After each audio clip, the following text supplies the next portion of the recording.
Hello everyone and welcome.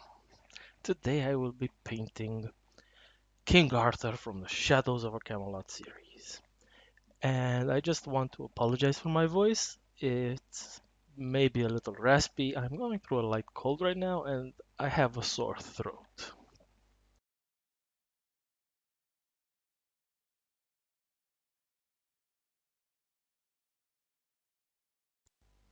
Now, this is by far the best miniature that I have painted up to date. This is because I applied absolutely every technique that I know of and that I really took my time.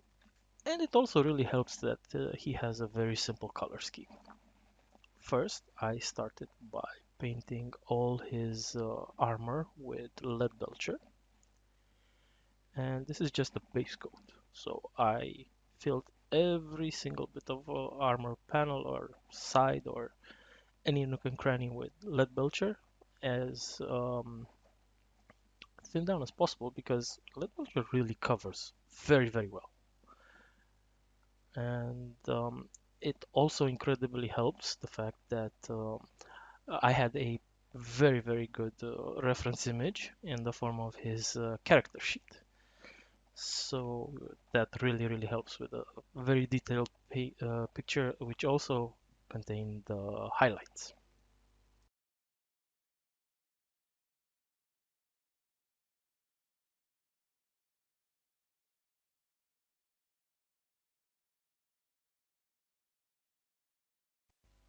The next step following the base coating is a wash with Null Oil. Now, I figured out, as I mentioned in the previous video, exactly how you're supposed to use this shade paint. You're not supposed to apply it to panels. Its magic actually shines through when there are a lot of textures. And especially for this armor, this is clearly the case. So I applied a generous layer of Null Oil all over the armor with all the nooks and ridges and uh, it tends to pull and you don't want to do that, but the beauty is, as you saw on that shield, on the tip of it, on the lower tip of it, it pulled over there. And in order to go around this, I just laid the miniature on its side and it dried in all the crevices in the shield. Now, a shade paint will take away some of the shine of the base coat underneath it, especially for metallics. So, in order to mitigate this, I went with lead belcher again over the parts that were supposed to be highlighted. Um, Large portions of the armor, where a plate would actually appear, and of course a bit of edge highlighting sort of on all the raised surfaces so that the shade actually remains only in the crevices. Now this will actually bring some of the armor shine back, but that's not going to be enough. So I will go again with the different, even lighter metallic color on top of that.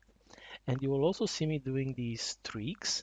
These streaks are to simulate exactly where the light is coming from, the shine, the specific shine on the most raised surfaces. Now, like I mentioned before, I was very fortunate that I had a reference image in the form of the character sheet, which actually had those reflections. I'm definitely going to need new glasses because on normal miniatures, I don't seem to see this without the reference sheet. Yeah, it's been a few years since I've changed my glasses.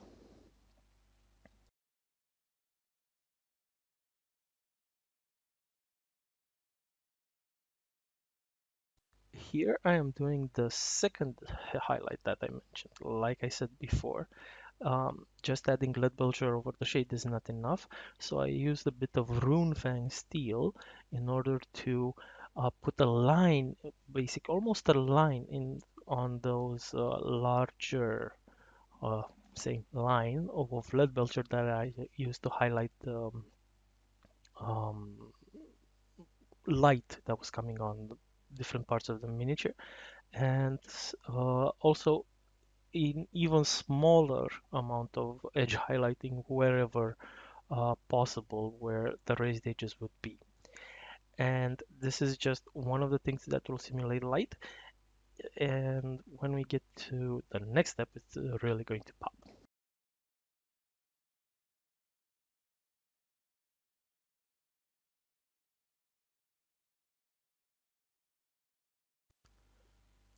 Before I continue with more edge highlighting and other highlighting, I wanted to take the time and paint all the leather bits on his armor. And for this, I used Rhinox hide, the new paint that I bought from Citadel, and which I absolutely love for painting leather. The old way that I used to do it with burnt umber, especially since it's a much thicker paint and it does not allow you to make any mistakes, any incredibly fine slip would have meant I would have to fix it very, very hard.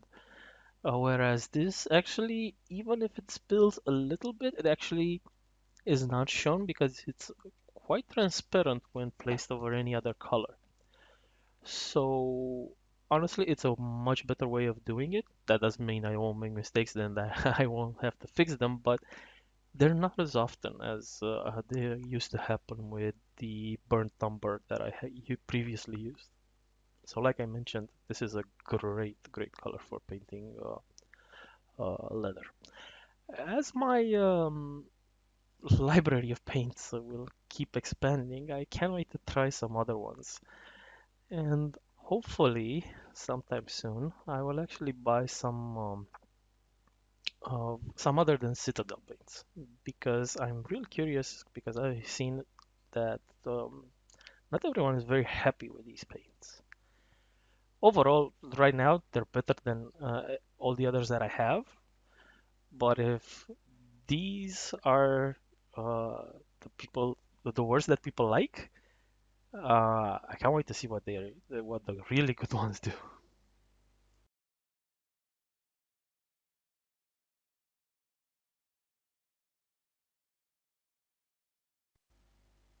For the sword, I painted a single layer of Runefang steel, and I think that is more than enough. It's supposed to be a well-maintained sword. It's shiny, it's bright, it's functional.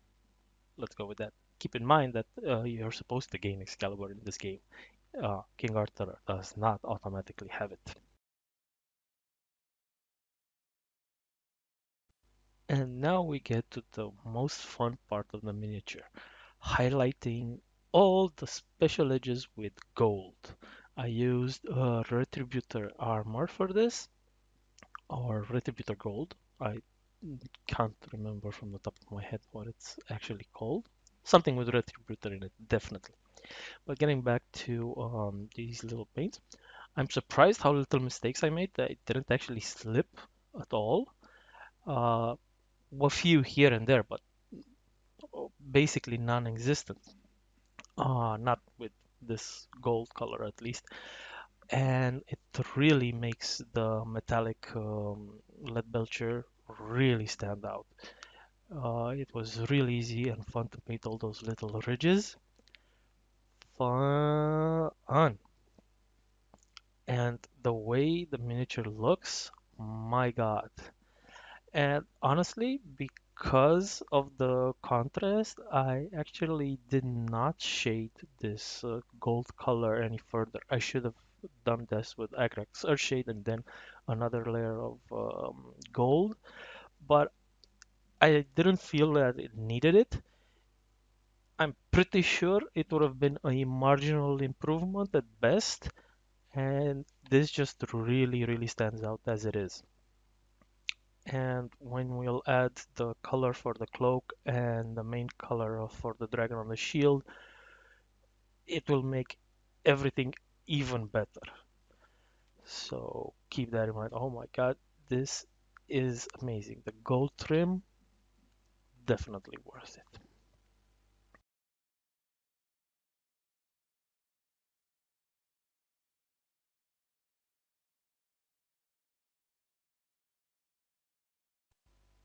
there's not much I can add about just all these tiny little details and ridges. They look amazing, but they do take quite a lot of time to actually paint.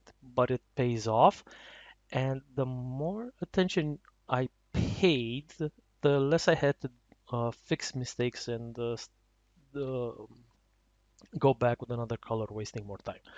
So yeah, my personal opinion, take your time and be as careful as possible, especially when highlighting. You don't want to waste the time, especially for a tabletop miniature. But one other topic I wanted to touch upon, I know it's not very clear due to the fact of how I edit my videos, how long it actually takes for me to paint this miniature in real time. I find that my videos are rather on the long side, and that might put some people off. But again, like I mentioned before, I want to show each and every brushstroke, even if I speed up the footage, because yes, it can be quite boring and you don't want to spend a few hours watching me paint a single miniature. But if I added all the time with not being sped up, how long it took to paint this miniature, it actually comes down to less than 2 hours. Keep that in mind.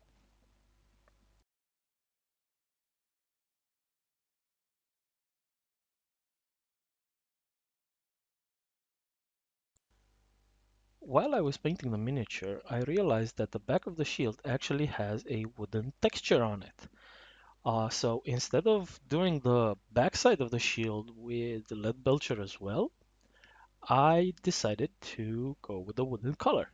So yeah, this actually makes the shield quite more useful because it would be a bit more lightweight because it actually would be wood with a thinner uh, metal panel on top of it, and on that, of course, the dragon ornament. Now, again, I didn't see any wooden textures underneath the ornament, so that's why I went with lead vulture, especially to give it that great contrast. Plus, the reference image was actually a black shield, but I didn't, and his armor was quite black, but I wanted it to stand out with a metallic color. That is why I used the lead belcher. So anyway, I used burnt sienna and did all the back of the shield with it. Yeah, that was it.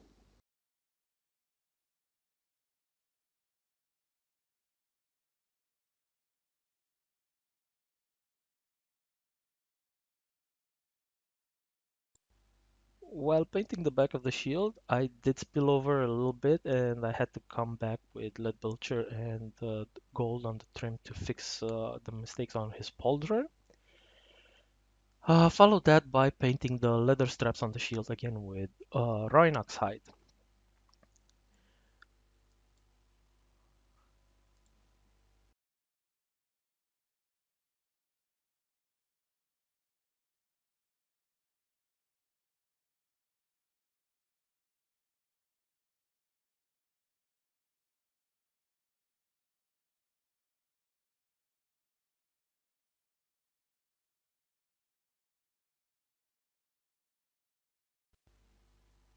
I'm just taking the time now to do a little bit more highlighting with Runefang Steel again, and even over the bit of the gold trim in just tiny dots to make it seem like the light source is actually making the gold trim shine so bright that it's actually almost white. These little attention to details, I know, are rather small in comparison to other masters of the art, so to speak. But again, keep in mind that still learning, and while this may be the best miniature I painted so far, I am far from a master.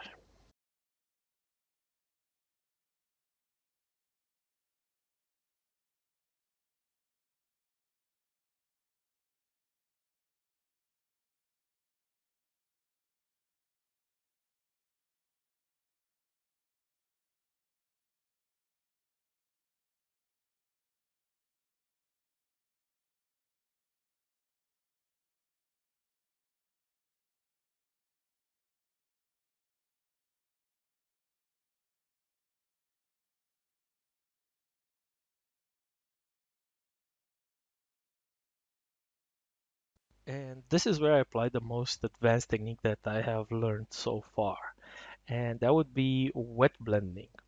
For his cloak, I went with Mephiston Red with a generous thinned down coat while still very much wet all over the cloak.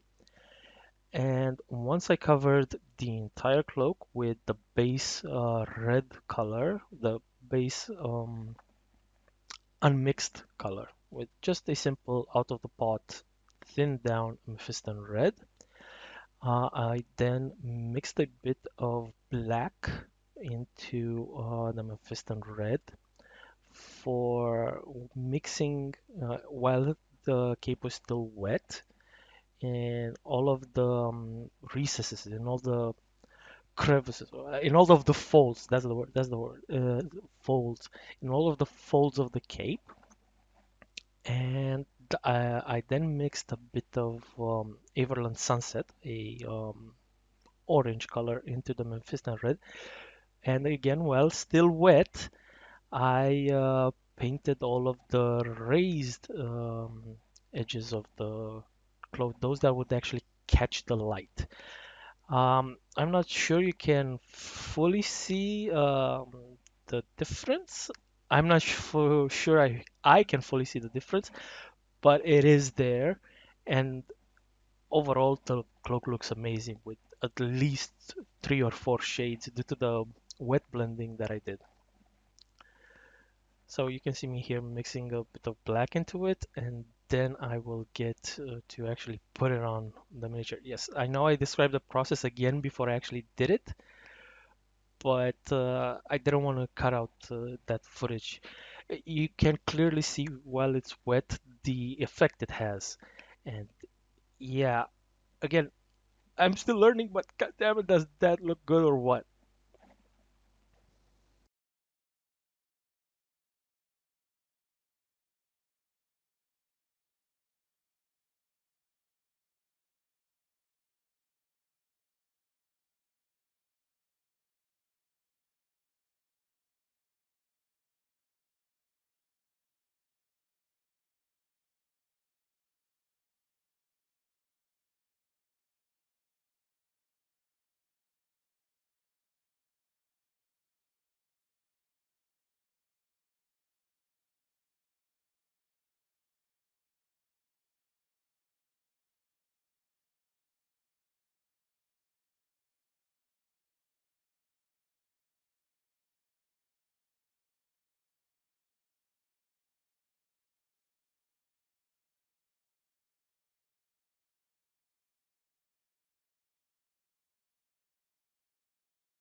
The plume on his head was as red as the cape, but I didn't want to trouble myself. I know, I'm lazy.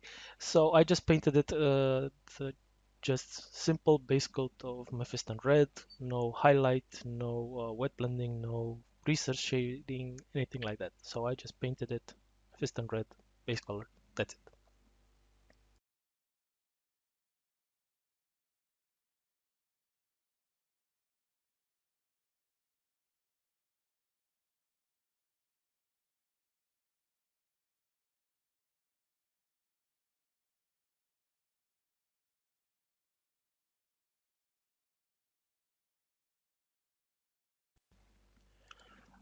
Yes, the center piece of this model, the shield. Painting this was so much fun. I took again Mephiston Red and just almost you could say dry brushed it. I lightly, just incredibly lightly touched and kept a constant back and forth motion and just let it pick the raised surfaces of the emblem, taking incredible care not to go over the trim or in the recesses, and almost with as little paint on the brush as possible so that I don't have a blob spilling and going into the crevice. And this process was really, really easy compared to other uh, stuffs that I did, especially because I really took my time. I didn't want to mess this up. And yes, I know it's sped up, but again, this whole process took about 15 minutes just for that emblem alone. So when you're facing this, it's incredibly easy if you think ahead and plan it exactly how you do it. Mistakes may be made here and there, but they're incredibly tiny and will be very easy to fix with a very, very small detail brush. Fortunately for me, I actually did not have to fix anything on that entire emblem, if you can believe it. I know I'm a very sloppy painter, but this one actually came out great. And my God, does it look amazing! Amazing, absolutely amazing.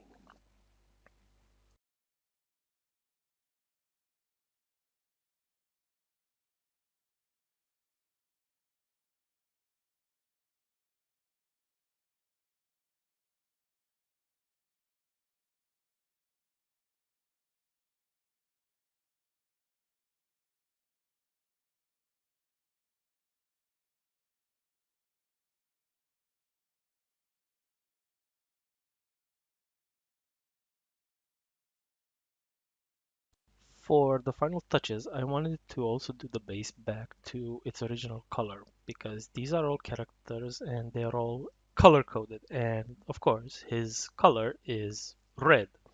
So I took a bit of sponge that came with a model kit. I think it's from Ragnar Blanging, and just dabbed all over different colors that I had on my palette and just applied it with a tweezers all over the base of the model. Unfortunately, some of that footage got really out of focus and I wasn't fully able to paint it unless you wanted to see just the back of my hand. Uh, but after the base was done with multiple colors, with multiple different colors, I then fixed a few of the mistakes of the spilling over the feet and stuff like that. And then I went with Agrax shade all over the base. And with that, this, the best miniature that I have painted to date, is done. And I will let you enjoy the final shots. And if you like the video, please subscribe and share it with a friend.